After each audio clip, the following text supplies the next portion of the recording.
I was calling on my colleagues to agree that we designate as a Parliament of Canada February as Black History Month.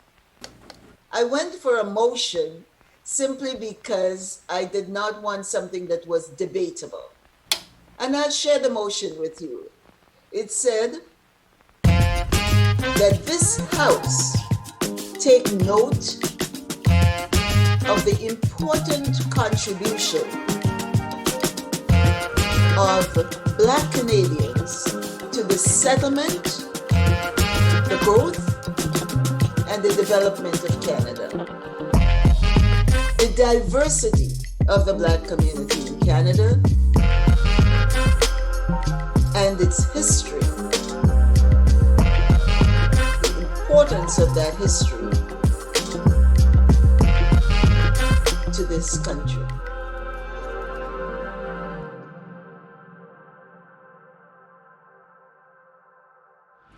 Bon mois de l'histoire des Noirs, Happy Black History Month and welcome! Avant de poursuivre, nous tenons à reconnaître que chaque jour, partout au Canada, nous vivons, nous produisons et nous créons sur les territoires traditionnels et les terres ancestrales des peuples des Premières Nations, des Inuits et des Métis. Black Canadians have been an intricate part of the fabric of our country for over 400 years, and the Government of Canada has been officially celebrating Black History Month for 25 years. Each February, we formally celebrate the countless achievements and contributions of Black communities. Le thème de cette année, L'avenir c'est maintenant, nous rappelle que nous devons continuer nos efforts pour combattre le racisme systémique dans toutes ses formes afin de bâtir une équité durable qui s'appuie sur les expériences vécues des personnes noires. I'm Brenna McGregor, and I'm from the Kitagon-Zibi-Nishnabek, which is the Algonquin Nation. And I'd like to welcome you here to our traditional lands, which is Ottawa-Gatineau. And I do plenty of openings, and I always like to explain the significance of Ottawa. For us, as Algonquin people, we were known for the rivers, and the significance of Ottawa is that you have the confluence of the rivers coming together from the four directions. Similar to if you go into First Nations communities, there's a significance of the medicine wheel, which represents the four directions. It represents the east, the west, the north, the south. And also the biggest teaching of this too as well is that it represents the four colors of people that for our understanding that we were put here on earth. And our biggest teaching of the medicine wheel is that regardless of our skin color, our languages, our history, what binds us together, whether we like it or not, is that we all share this earth. So again, too, as well, one of the significant teachings of that is also that the confluence or at the center, it represents balance. And also represents a balance of emotional, physical, spiritual, and mental. So I welcome you here today and to welcome you to Black History Month. I was reading up a bit about that and thinking, oh my, in the 1970, the first Black History Month was celebrated. In Canada, the first Black History Month was in 1995.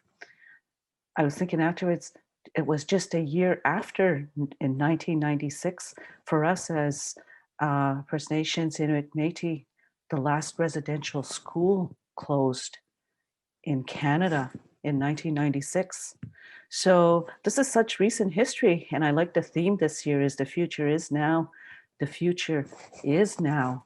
And I honor you, so I'm going to say a little prayer. I have a little smudge here for you to send good thoughts on to Black History Month as well, to our brothers and sisters.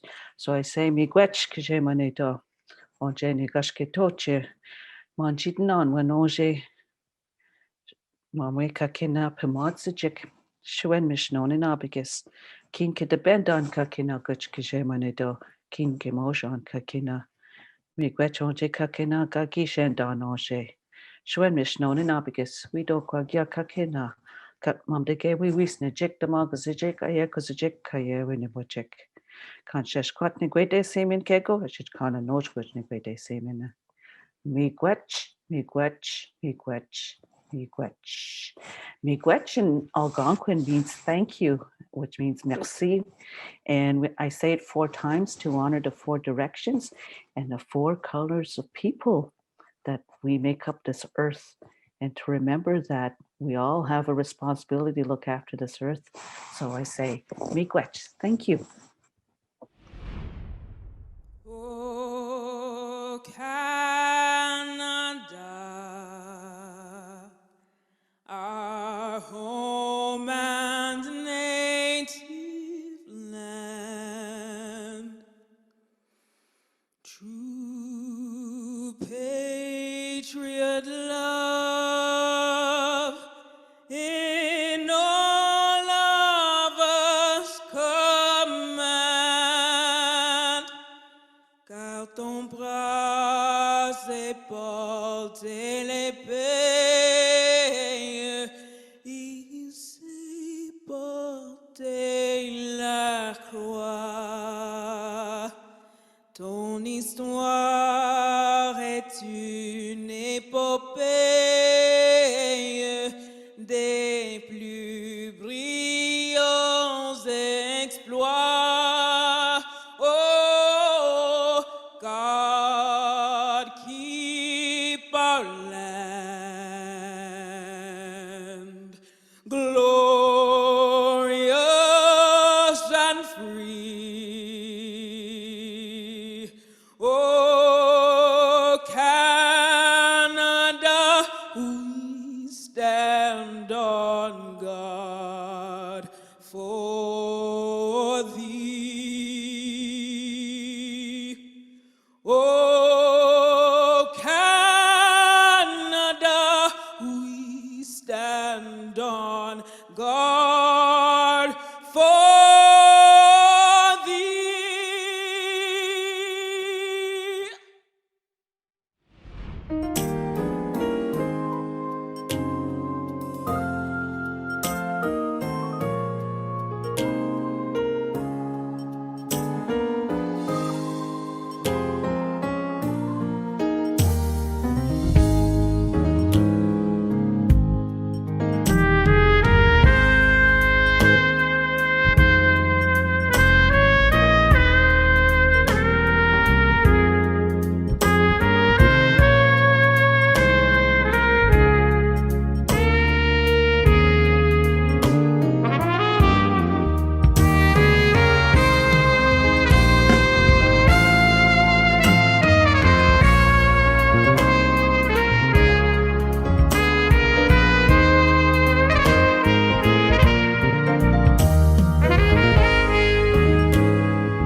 I was born in Happy Hill, St. George's, Grenada, one of the most beautiful islands in the Caribbean. I was looking, as a young woman, I was looking for opportunities. Opportunities for further education, post-secondary education, opportunities to, as they would say in Grenada, to make something of my life. Leaving Grenada, coming to Toronto, making that decision that I was going to get myself an education, I was going to cope with whatever there was in the society, that was really great. Toronto was a different place than it is today.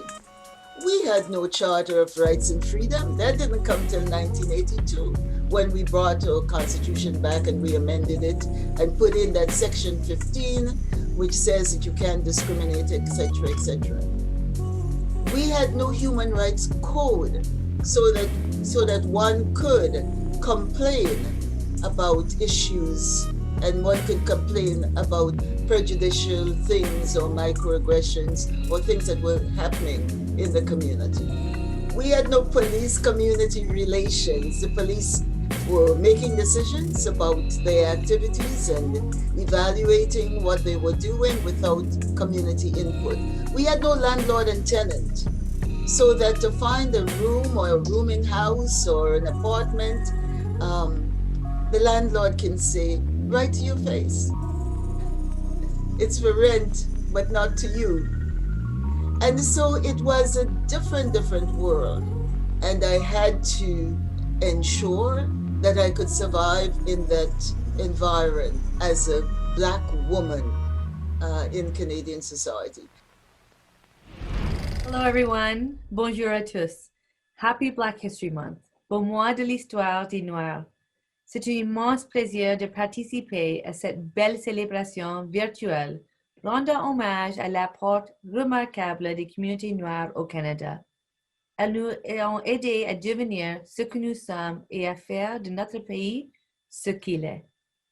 We've been officially celebrating Black History Month in Canada for 25 years, thanks to the efforts of the Honorable Dr. Jean Augustine, the first Black woman Canadian Federal Cabinet Minister and Member of Parliament, who we are pleased to have join us for this event.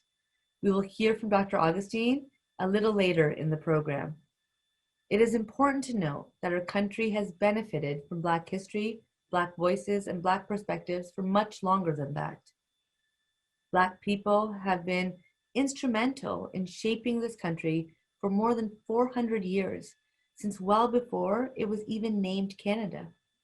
This year's theme, The Future is Now, L'avenir c'est maintenant, is a chance to celebrate and acknowledge the transformative work that Black communities are doing right now.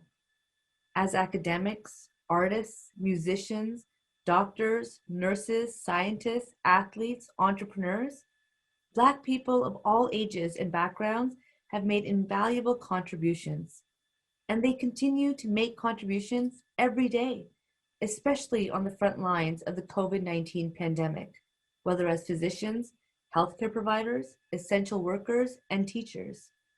We recognize the contributions of all frontline essential workers, and we will hear from them shortly. The Future is Now is a call to action to acknowledge the systemic barriers that still prevent Black Canadians from participating fully in society, and to continue our collective efforts to dismantle systemic anti-Black racism and discrimination. In Canada, diversity is one of our greatest strengths, yet we must never forget that a multicultural society, one that is truly open and inclusive, is a constant work in progress. And we must fight for it every day, in every interaction, everywhere, including at home, at school, at work, in our communities, in our hospitals, and in our justice system. This event will be highlighting and celebrating Black excellence in different spheres, including the arts, academia, healthcare, and politics. But it is also a call to action to educate and raise awareness to combating racism in all of its forms, especially anti-Black racism. It's only by working together that we will build true and lasting equity, one that is informed by Black history, Black voices, and Black lived experiences. A future that we need now more than ever, where nobody is left behind and everyone is valued, protected, and respected, where everyone can contribute meaningfully to society and realize their full potential. Now, as we talk about the future, let's hear from Black youth leaders from coast to coast to coast about what Black History Month means to them. Merci de vous joindre à nous. Joyeux mois de l'histoire des Noirs. Bonjour tout le monde, je m'appelle Raymond Lola, je suis une francophone de 11e année à l'école de Trois-Soleils à Iqaluit au Nunavut. Mon rêve aujourd'hui, c'est de pouvoir vivre dans une société inclusive qui inclut tout le monde malgré nos ressemblances et nos différences. Mon objectif, c'est de devenir pneumologue dans la vie. My name's Jacob Geberwold. I'm from Vancouver, BC, and one of my big goals is to help Black people socioeconomically advance through the tech industry. That's why we started Sales for the Culture, to help Black people get tech sales jobs, become excellent in our craft, and mentor the next generation. Bonjour, je m'appelle Camesta Garon, je suis dans la province de Québec et sur le territoire de Wendake. Et mon rêve, ça serait qu'un jour le Canada puisse être vraiment un Canada plus inclusif, auquel on puisse offrir la parole aux femmes autochtones, aux femmes noires, puis de permettre que nous puissions avoir des positions de pouvoir pour afin amener à du changement et puis offrir un meilleur avenir au sein de nos jeunes filles noires et autochtones. Hi, my name is Hamdi Noor. I'm from Alberta, and my dream is to see cordial relationships and socioeconomic equality among all Canadians so that no one is left behind. My dream is a Canada where Black, Indigenous, and racialized communities can thrive economically and socially and are part of building a better world. My name is Nancy, and I'm from Ontario.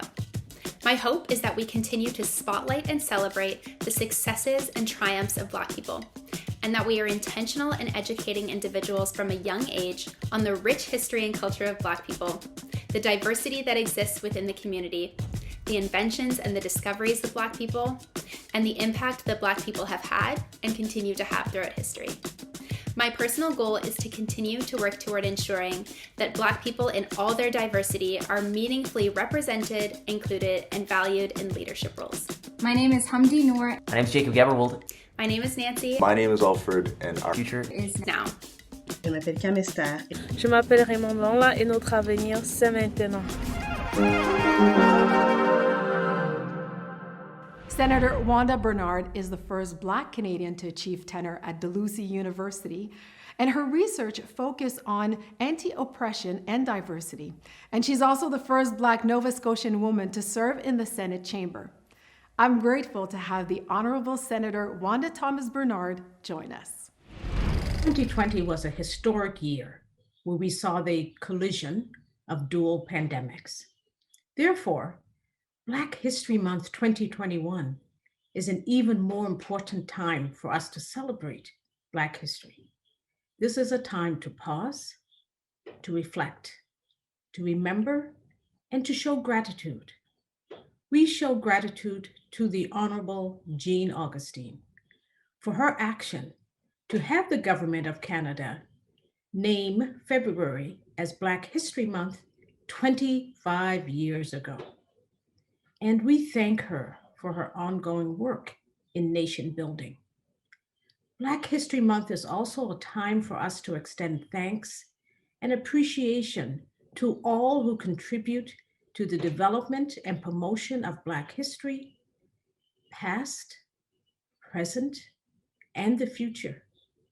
This year's theme, "The Future is Now," is a powerful reminder of the significance of this month.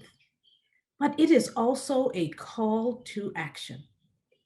This year, while we find ways to manage the pandemic of COVID, this Black History Month also represents a call to action. The time for systemic change is now. Let's make this Black History Month matter beyond February. The future is now. Happy Black History Month. I was very much involved and attached and with full participation in the Black community. At the same time, I was teaching, and my masters were acquired while I was teaching. The work that I did at the time convinced me that there was just so much that needed to be done. I saw the curriculum that we were teaching in the classrooms that had nothing to say about Indigenous people, Inuit people, Métis people, or Black Canadians. And so I was invited to sit on the board of York University. I was invited to be on the board of trustees for the Hospital for Sick Children. I was appointed by Prime Minister Pierre Trudeau to the board of Harbourfront And I can go on and on. I found myself on various and varying boards, oftentimes the one woman in the room, oftentimes the one Black woman in the room. And so it was always a way of providing leadership and at the same time ensuring that those who were decision makers knew that there were many other genes out there who had the capability and the capacity to also be in the room. Because it's not always the best thing to be the only one in the room. Having been engaged and involved in so many things in the community, garnering and gathering and building with community, the concerns that we wanted to see alleviated, that constant strive towards equality and justice. And I smile now because in those early days, there were demonstrations and marches and protests just about every weekend. That was the way the weekend was spent. And I was never the one in the front of the protest, in front of the march, but I was always the one who could write and script what should be on the placard. And this is why later on, when I was asked to get into politics, my first responses were over and over and over. I kept saying, no. I am a strategist, a strategy person. I will help with policy. I will review stuff. I'll do whatever. But I felt that frontline politics was really the realm for others, not for me. And so when I said yes, then I kind of crossed my own line and decided that I will go to the Parliament of Canada and I will work to make things happen. Some of the social issues that I saw, which I thought would only be resolved with legislative processes, with government support. So there I went from Happy Hill, St. George's, Grenada, to Parliament Hill, Ottawa, Canada.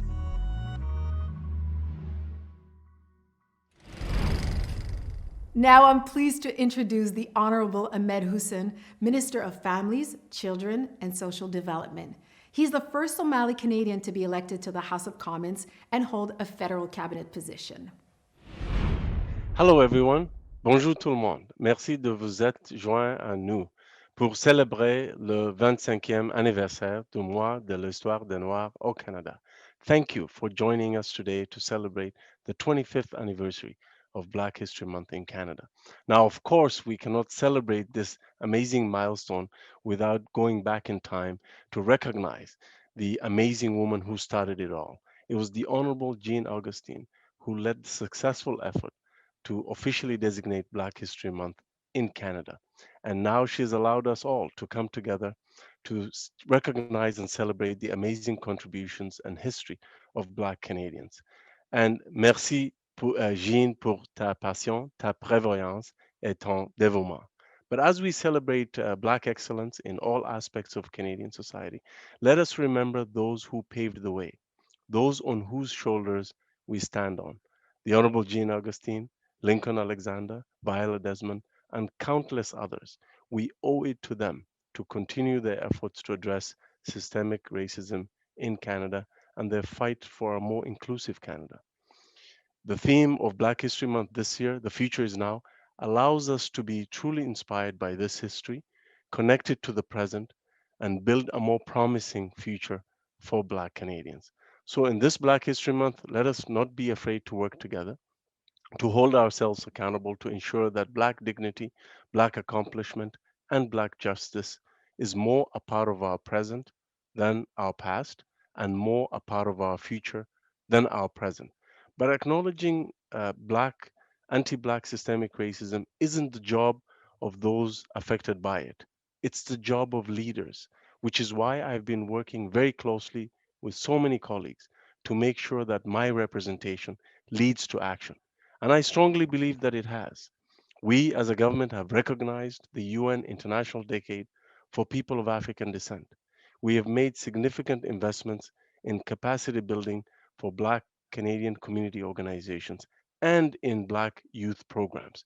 We've introduced the first ever Black Entrepreneurship Fund, and we're working hard to establish the Canadian Institute for People of African Descent. Through our national anti racism strategy, we will continue the necessary work to dismantle barriers and address systemic racism in Canada, including most recently in our criminal justice system. But my ability to do this work with my colleagues does not happen by itself. It takes leadership from the very top. It takes leadership from a prime minister who empowers me and others within our team. It takes leadership to not only be committed, not only to show up, but to take consistent and sustained action to make a difference on these issues that are a priority for Black Canadians. And this is exactly what we've been doing, and this is exactly what we will continue to do. So, ladies and gentlemen, please join me in welcoming the Right Honorable Justin Trudeau, Prime Minister of Canada. Merci Ahmed pour cette introduction et pour tout ton travail comme ministre de la Famille, des Enfants et du Développement social. And you're very kind to talk about the work we're doing together and to give me some credit, but I couldn't do it without you. I couldn't do it without having an amazing team of really, really thoughtful Canadians from so many different backgrounds, bringing forward their perspectives around the cabinet table and around our government. But more specifically, I'd find it really difficult to do any of this without you by my side. You are such a strong, thoughtful voice on not just for the Black community or for Ontario or for Toronto, but indeed for the country. And I'm privileged to be able to work with you, my friend, and every single day learn from you. So thanks for everything you're doing, Ahmed. Thank you, Prime Minister. Et à tous ceux qui se joignent à nous en ligne, merci d'être des nôtres. Mais avant d'entrer dans le vif du sujet, je tiens à remercier la personne qui a officiellement fait du mois de l'histoire des Noirs au Canada une réalité, l'honorable Jean Augustine. Jean, thanks to you, today we're celebrating the 25th anniversary of Black History Month in Canada. You are an extraordinary leader, and I am so lucky to be following in your footsteps, as is Ahmed, as is all of us, as you broke barriers and challenged us all to do more and to be more. And I'm looking forward to hearing from you, but thank you for being here with us tonight. Il y a un an, on s'est tous réunis au Centre national des arts à Ottawa pour célébrer l'immense contribution de la communauté noire au Canada. Je me souviens du niveau d'énergie dans la salle et des discussions importantes et nécessaires qu'on a eues ce soir-là. The hard truth is that systemic racism, anti-Black racism, and inequality still very much exist in our country. It's not right, and it's not how things should be. Last summer, young Black changemakers and their allies took to the streets demanding justice and action. From Innisfail to Iqaluit to North Preston, Canadians declared that Black lives matter. They declared that the status quo is unacceptable. To young people listening, your calls for justice have not gone unheard. You're right to say that the systemic barriers you face are unfair and unjust. You're right to say that things must change. I hear you, and I agree. Our government remains committed to doing the work of building a more inclusive Canada. L'année dernière, on a pu constater les coûts et les effets réels de l'inégalité, y compris les effets disproportionnés de la pandémie sur les Canadiens noirs. C'est pourquoi on a agi rapidement pour mettre en place des mesures de soutien et des programmes pour protéger les emplois et les petites entreprises au Canada. On a apporté un soutien aux familles en matière de services de garde d'enfants, de logement et de services communautaires, et on va être là pour vous appuyer aussi longtemps qu'il faudra. Building a more inclusive country means ensuring that no one is left behind. And that's exactly why we're supporting the economic empowerment of Black Canadians. We launched Canada's first ever Black Entrepreneurship Program, which will provide the tools and support to create good, sustainable jobs. Supporting Black business excellence is an important step forward, but seeking equity can't end at that. No one should face racism or discrimination anywhere or anytime.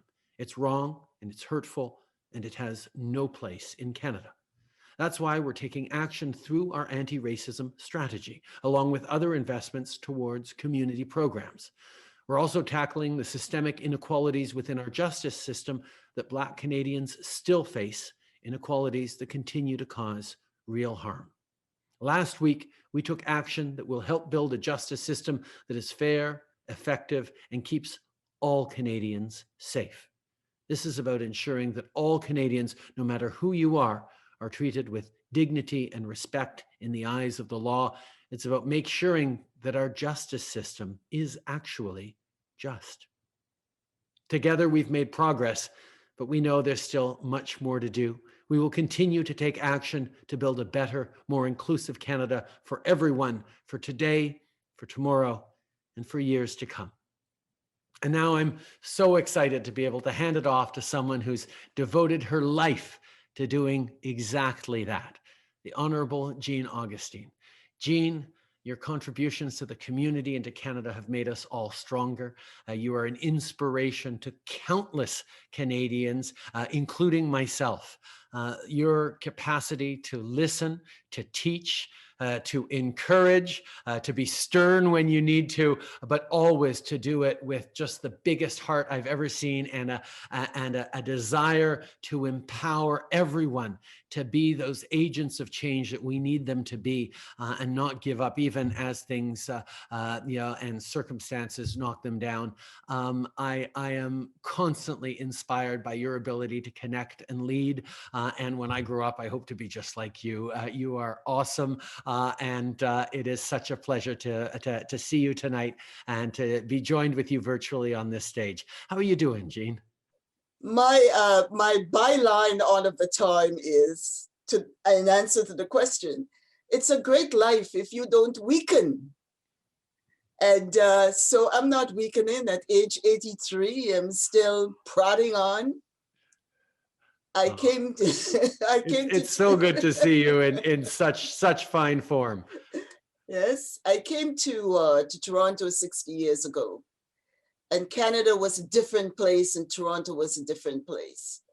And Prime Minister, I keep telling and saying to the community that we've made progress, that the activism and the advocacy of the African Canadian community have seen and have brought about so many changes, so many policies, so many things in legislation that have created the environment where today we say that the future is now.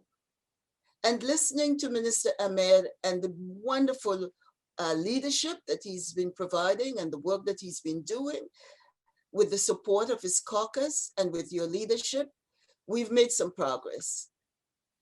They tell us, and I say, that without the stories and the narratives of our past and our present, our future is greatly diminished. Our nation's stories help us understand each other, and they help the world to understand us. All Canadians must have access to all of our nation's stories. And so when we talk about Black History Month, we talk about telling those stories because it's important for all of us to know. 25 years ago, the House of Commons was a different place in terms of tone and in terms of the way in which we discussed these social justice issues. Remember that we had for the very first time the Bloc Québécois in the Parliament of Canada. We had the Conservatives, Preston Manning and the Reform Party. And it was to put forward a motion asking to recognize people of African descent was really a challenge. And in those days, we didn't have, as you have now, the technology where you can send out all the emails encouraging people or speaking to people. So I was walking around with umpteen pages of this motion, convincing people that they should support this designation of February as Black History Month. We did get from all of the members who were present at the time in the House, the recognition, the accord, the yes, the support for this motion. And we see now, 25 years later, in every sector of our communities, in the workplace, in the marketplace, in boardrooms, in all circles, Black History Month in Canada is recognized. And this 25th anniversary comes, as you've rightly said, at a challenging time when we have the pandemic, the conversations around Black Lives Matter, the systemic discrimination, anti-Black, when those conversations are very much part of the discussion about the settlement, the development, the contribution of African Canadians. And I'm so very pleased also that it's in the middle of the decade for persons of African descent. And Minister Ahmed Hussein has been very much engaged, and with you coming out very early to support this UN call for all nations and state to recognize that people of African descent, no matter where they are in the world, they earn less in terms of income. They have higher rates of unemployment. They experience higher rates of incarceration. They suffer poorer health outcomes. And you know the story, you've delineated the story. And the support that has been given at this point in time speak to the fact that in Canada, we recognize what needs to be done. We recognize the importance of that history, the issue of inclusion, the recognition of diversity. Remember, Canada had gone out there way before the nations and said, we're a multicultural, multiracial, multi-ethnic, multi-religious society. And so all the things that we do to put in place to buttress that recognition of who we are, that as we make the boast that diversity, we are a diverse nation, diversity is our strength, all the work of Minister Hussein, yourself, your caucus and others to support this, speak to the fact that as Canada, we want to ensure that all our peoples recognize each other and respect each other and see the potential in each other. And to the young people, I've been saying, get into politics. When I got out there, there weren't any woman who had made and broken her way into that area. We now know that it can be done. We know it's not brain surgery, as one would say, that one can get there, get the team, organize the team, get the funding, get the support, and at the same time, the party leadership recognizing that its candidates must come from from all of the faces that make up this land. And so I've been saying to the young people, we've passed the baton to you now. Get out there. The avenues are now open. Drive down those avenues. Make sure that there is support. Make sure that your voices are heard. Make sure you take the risk to go forward, because we want to emphasize that a country like ours with vast laws, multiculturalism, immigration, I mean, on and on and on, the laws that we have put on the books, we want to make sure that we live up to that. The international conventions that we sign and we are part of, we want to make sure that we live up to that.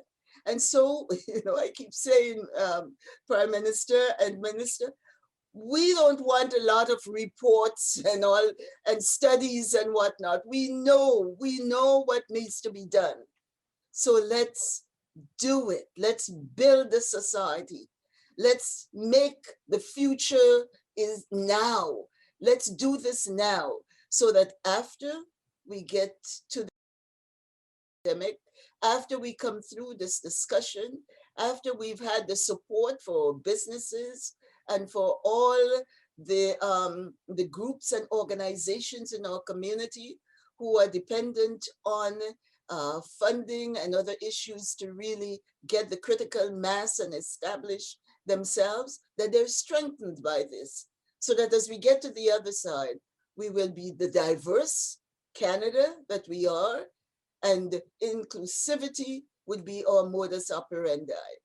And so I'm so pleased to join you on the platform as we celebrate Black History Month in Canada, the 25th anniversary. The future is now.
I was elected October 1993.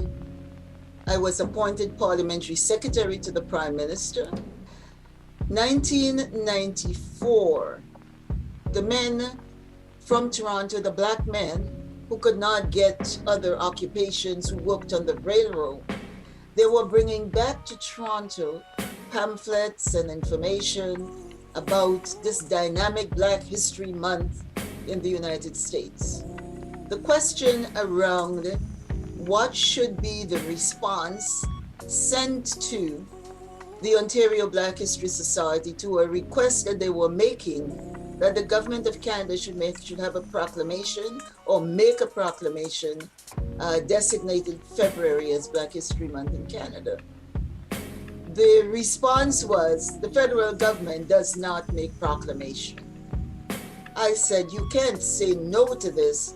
I would like to get this done because I realize the importance of having our young people, having those who are going through the education system, those who are writing curriculum, those educators know the history of African Canadians, that they know we were here since 1603, that they knew about Matthew the Coster, that they would know that there was slavery on Canadian soil, that they would know that we've been part of the settlement, part of the building, part of the development of Canada, and that we are a diverse African Canadian community.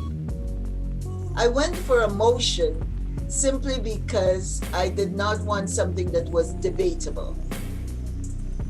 And the motion was written and then written again and then written again, because each time I would show up to the House leadership with it, ready to go to legal for assent, to get the agreement that the wording was okay, I was told, Do you want a debate or do you want unanimous consent? Of course I want unanimous consent. Well, you have too much in here.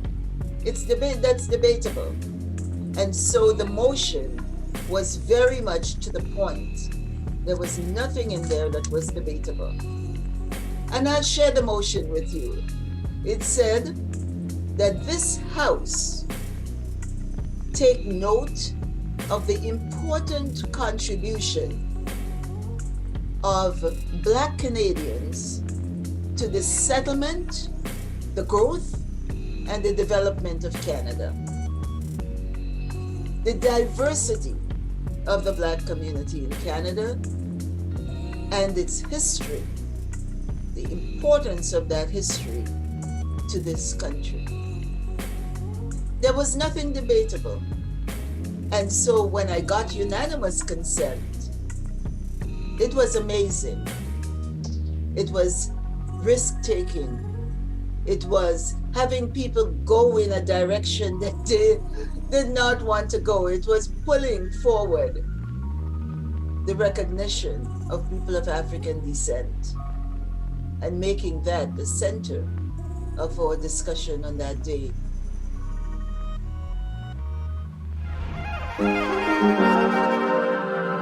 Black Canadians and their communities have made and continue to make strong contributions in medical and scientific fields. Cette dernière année a fait des ravages. Au premier rang de la lutte contre la COVID-19 se trouvent nos travailleurs de première ligne, nos travailleurs essentiels, dont certains qui ont un statut d'immigration précaire. I first arrived in Canada with my parents in the late 80s. Je suis arrivée au Canada le 18 février 2018. Me and my family, we ran away for political and, personal persecution. By choice. It wasn't my choice, really. It was my mom, who was a registered nurse, and my dad, who was an elevator technician, who decided that Canada was a place to be. La raison, c'est que j'avais beaucoup de problèmes et des menaces.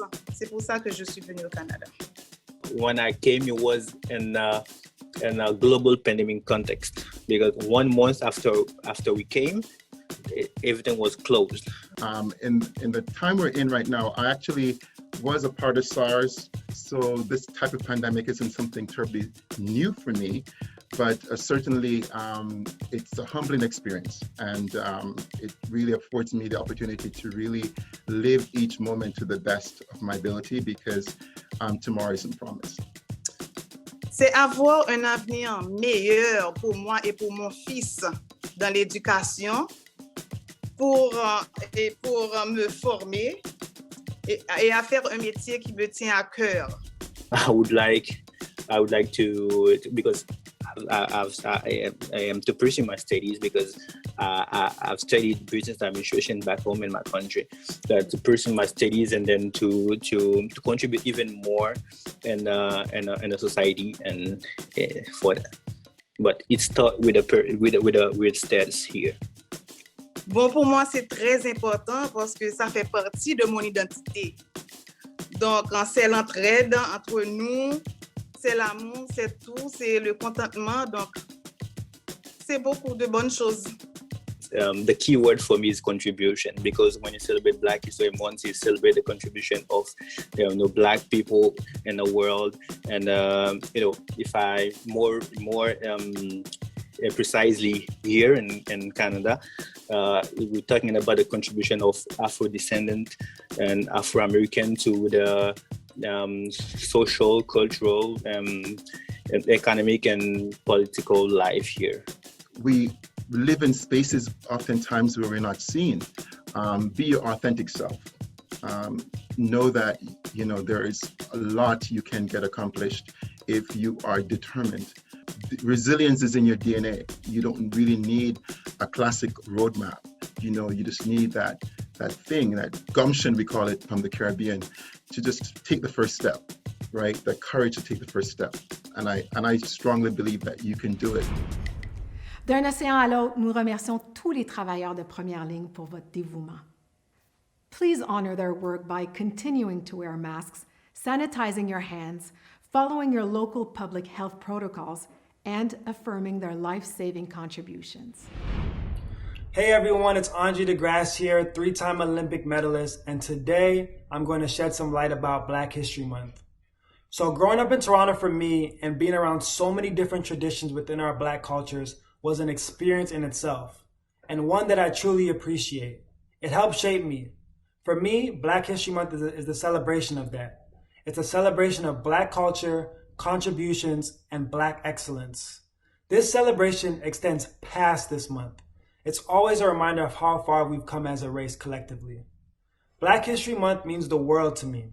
It gives us an opportunity to focus and appreciate the greatness and accomplishments of Black people from around the world and allows us to share historical moments that wouldn't usually be highlighted. We still have a lot to overcome, but our determination to continue to rise above is something that I am proud of and choose to celebrate. With everything that went on last year in regards to police brutality, especially south of the border, we now more than ever have to support each other and work together to drive change. So for me, Black History Month has taken on a deeper meaning in the wake of all this. And I love to see so many people working together to be inclusive, to embrace diversity, and celebrate Black history and culture. What I had anticipated at the time was that having done that official recognition, that we will now have textbook writers, curriculum writers, modules for schools, teachers would feel secure that they can teach this history of Black people, that we can have discussions around the past wrongs in the community, that we could recognize and our children would know that we've been here. And there were people who've been here 7, 8 generations of African Canadians.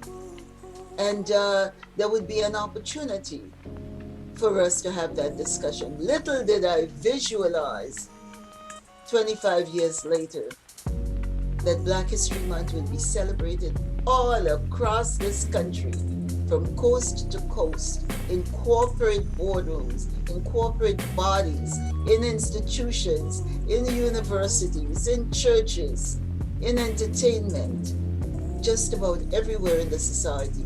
We celebrate Black History Month in Canada. And putting all of this together with the 25th anniversary, it is so important for all of us to take a pause, realize where we are, realize our own thoughts and thinking, talk about what is presently known as allyship. How can we be allies? Because over and over I say that Black History Month is not just for Black people. Black History Month is Canadian history, and it's for all of our people who are Canadians. We cannot talk about our multicultural, multiracial, multi-ethnic, multi-religious society until we include the history of African Canadians. And we see how all of this meshes into what is a telling and a narrative of the presence of African Canadian in this mosaic.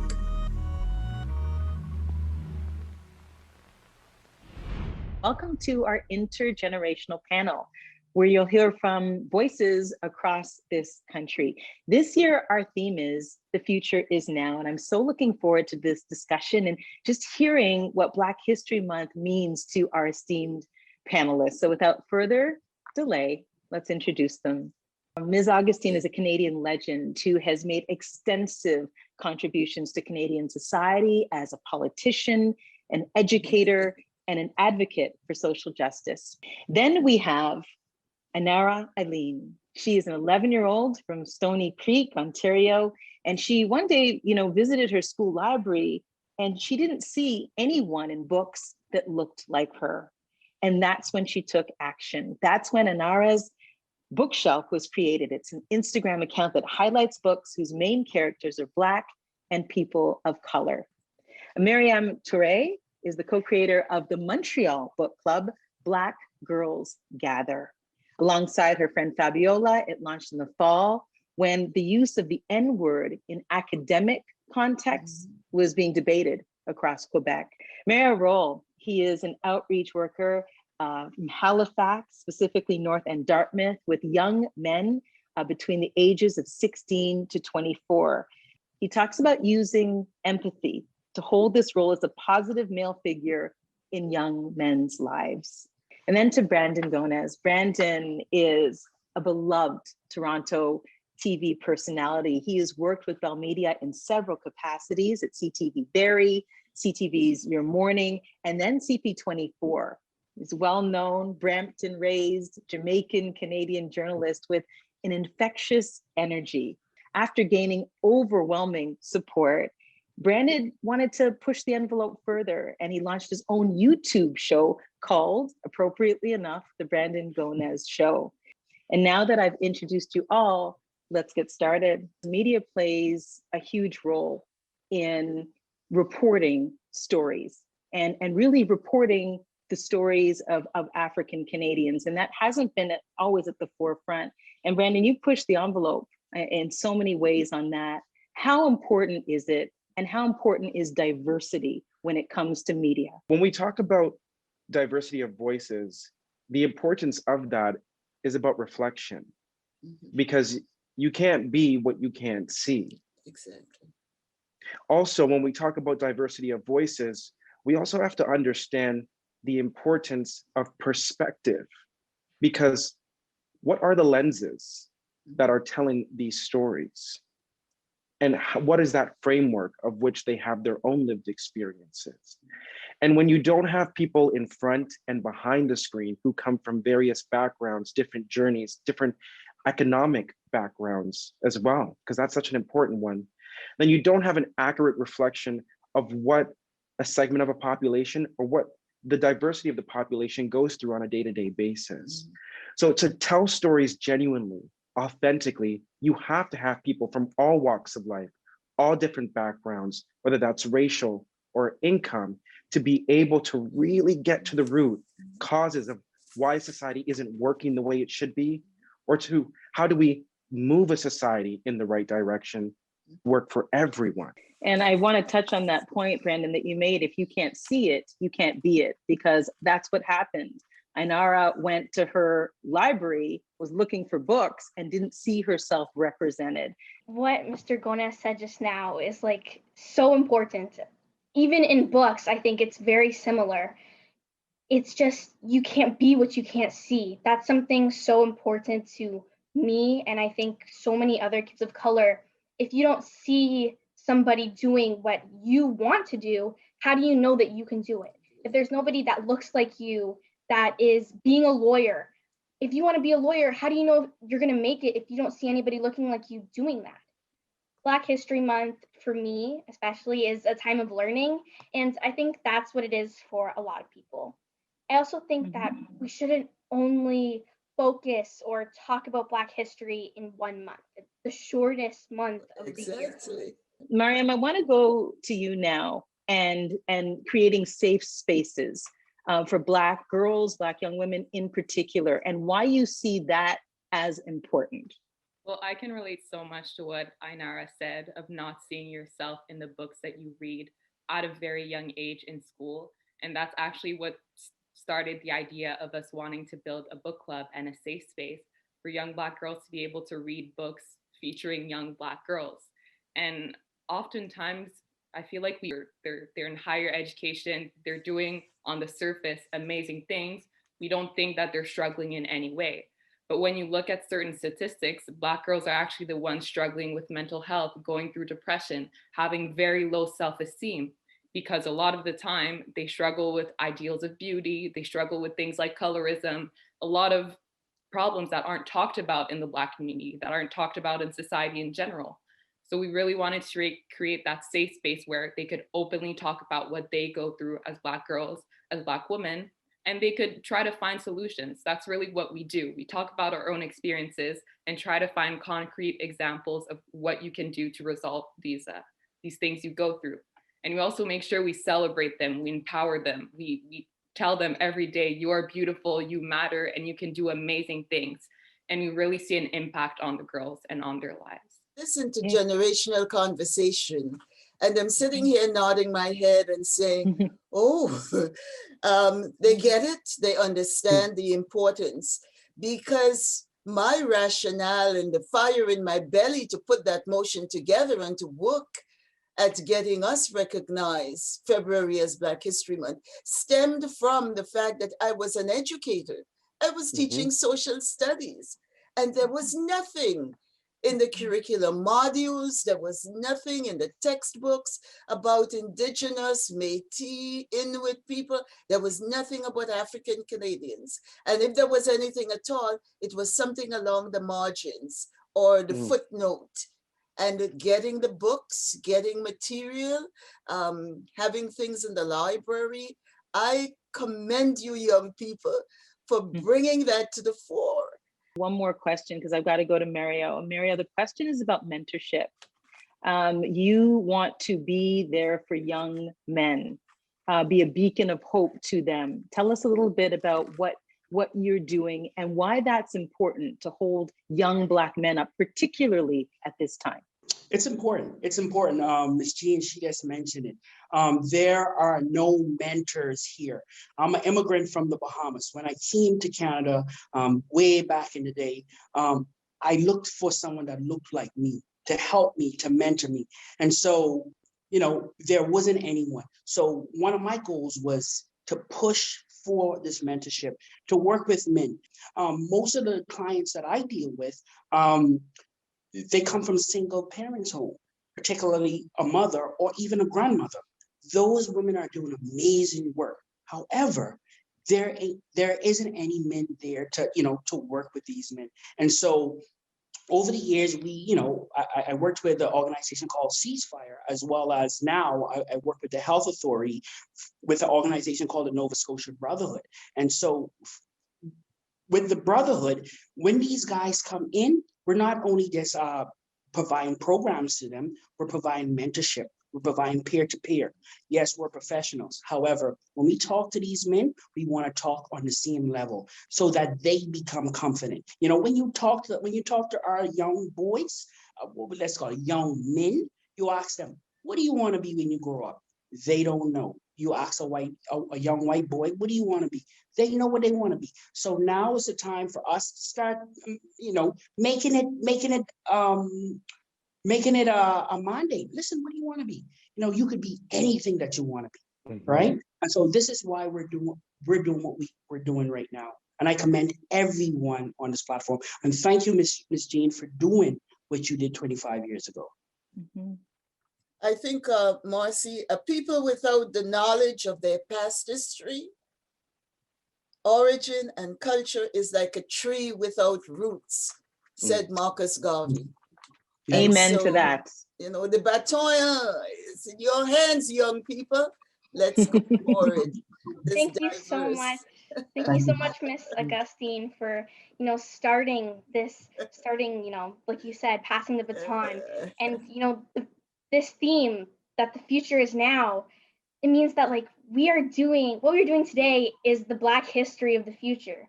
We can't just sit back and hope progress happens. We have to be the progress. You know, someday Mr. Gonez leaving his job at CB24 and to start Gonez Media could be taught as a Black history moment. Like, kids, this was the start of the Gonez Black media empire. I mean, you can go to the library and pull every book about the Middle Ages or Jurassic period, because those things are over. Black history is still growing. We have to write those books and be written about. We have to keep making Black history. Yes. And you're literally the example that the future is now. Literally. Literally. What a note to end on. The future is now. Right now. Wow! Quelle belle célébration! Je voudrais tout d'abord commencer par remercier le Premier ministre du Canada pour son leadership et aussi pour avoir pris position vraiment pour combattre le racisme systémique. Merci à la ministre de la Diversité, de l'Inclusion et de la Jeunesse. I'd like to thank all of you, all of the performers who have taken part of this special celebration.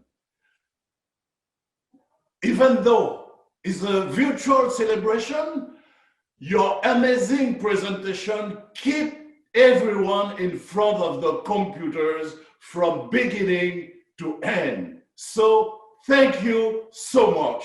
Celebrating Black contribution in Canada is really important. As a father of 2 boys and as a granddad too, I'm really optimistic for the future. À chaque année, nous devons rappeler l'importance de notre contribution à la société canadienne. Nous aimerions en faire plus. Cependant, il faut que les personnes en autorité, les décideurs, les politiciens de tout gouvernement confondu prennent des mesures concrètes pour que la société canadienne soit plus juste et plus inclusive. So once again, thank you all of you and thank you for watching Black History Month. The future is now. Salut tout le monde. Quel bel événement qu'on a eu ce soir. On a vu des artistes, on a vu la plus belle partie de notre communauté noire à travers le Canada. So we saw all the great wonders of some of the best talent that we have in the Black communities across this great country. The theme is the future is now. And it happens during Black History Month, where we usually celebrate the legacy and the contributions of Black people have been making to Canada since the beginning of the 17th century, for more than 400 years. And when we take a look back in our history, we also take a look back that we have to acknowledge there was slavery in this country that existed up until 1834. There's been so many different obstacles which we've faced. We've seen redlining of districts, people not able to get deeds to their homes. We have seen policies which would stop us from immigrating to this country. But when we start taking a look, as more and more of us came to Canada, we get to see more and more of the contributions that we've been making. We've been seeing the great legacy that we've learned from our friends and our African Nova Scotia friends. Eux qui étaient parmi les premiers dans ce pays à être là pour bâtir des villes et des villages. On a vu la contribution des Noirs qui sont venus ici pour travailler sur nos trains, pour être des personnes qui ont contribué à notre système d'éducation, à notre santé, aux recherches scientifiques. Et on a vu vers la deuxième moitié du 20e siècle ce qu'on avait accompli ensemble et des nouveaux communautés noires qui sont immigrées ici. And we've seen for the past 25 years the great work that Jean Augustine has unleashed by allowing us to fully recognize February as Black History Month. And we've seen some of the great things in fighting anti-Black racism, an acknowledgement that a Prime Minister has now made in terms of recognizing what are some of the obstacles that we faced. And we've seen people of all backgrounds, not just Black Canadians, come and stand shoulder to shoulder with us in the many different protests and manifestations of the importance of Black lives in our country. Et moi, je regarde l'avenir avec beaucoup d'enthousiasme, avec une certaine fierté c'est certain qu'on va continuer à faire notre travail, à contribuer à ce beau pays qui s'appelle le Canada. So I look forward, and I hope you are too, to the many years and years to come and the contributions which we're going to make in all sectors of Canada to make Black people truly free and equal here. Happy Black History Month, everybody. Black History Month is a wonderful opportunity to revisit and reflect upon the achievements of those who have come before us, who have broken through racial barriers and allowed us to traverse less tangled pathways, and to recognize the ongoing contributions of too many to mention. It's also a time to acknowledge our Black youth who are on the cusp of new scientific discoveries, adding their artistic voices to the cultural makeup, breaking new athletic records, and advocating to make our tomorrows more equitable, vibrant, and fulfilling. Alors que nous nous apprêtons à clore les célébrations officielles du mois de l'histoire des Noirs, rappelons-nous que la lutte contre le racisme systémique envers les personnes noires et l'injustice raciale se poursuit. C'est à nous tous de continuer à reconnaître, célébrer, découvrir et écouter les communautés noires du Canada tout au long de l'année. Car l'avenir, c'est maintenant.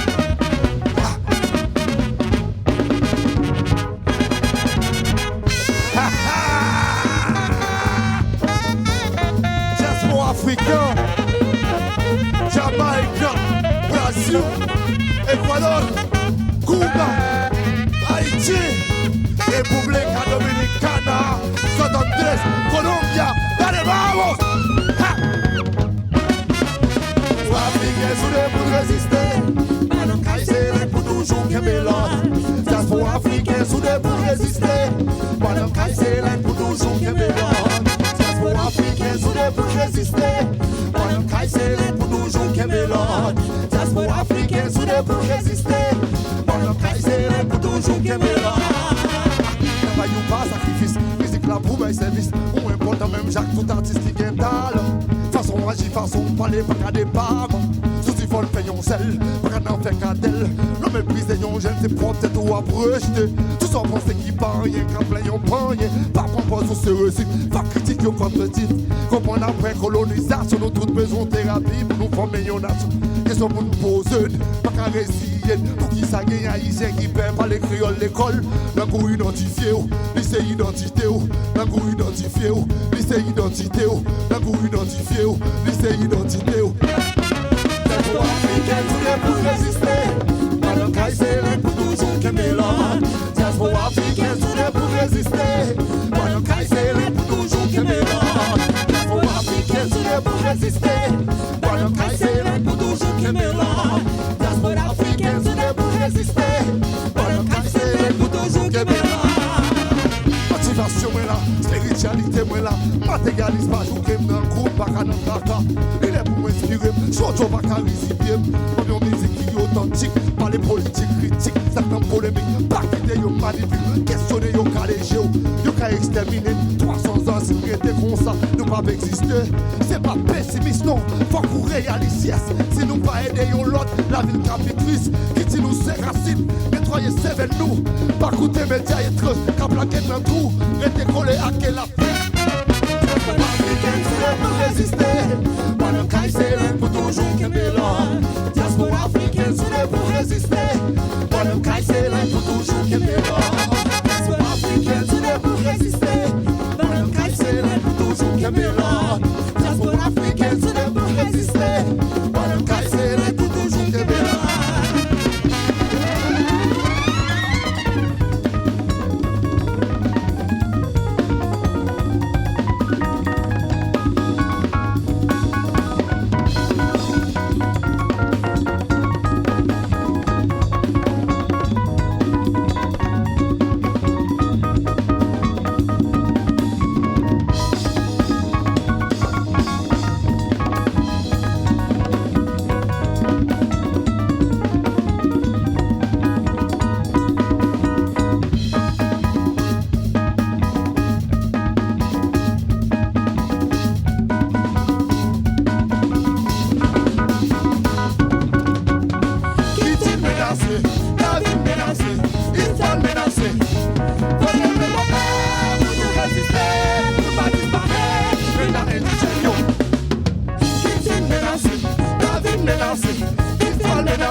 Pour nous résister, pour pas disparaître, le temps est du chagnon.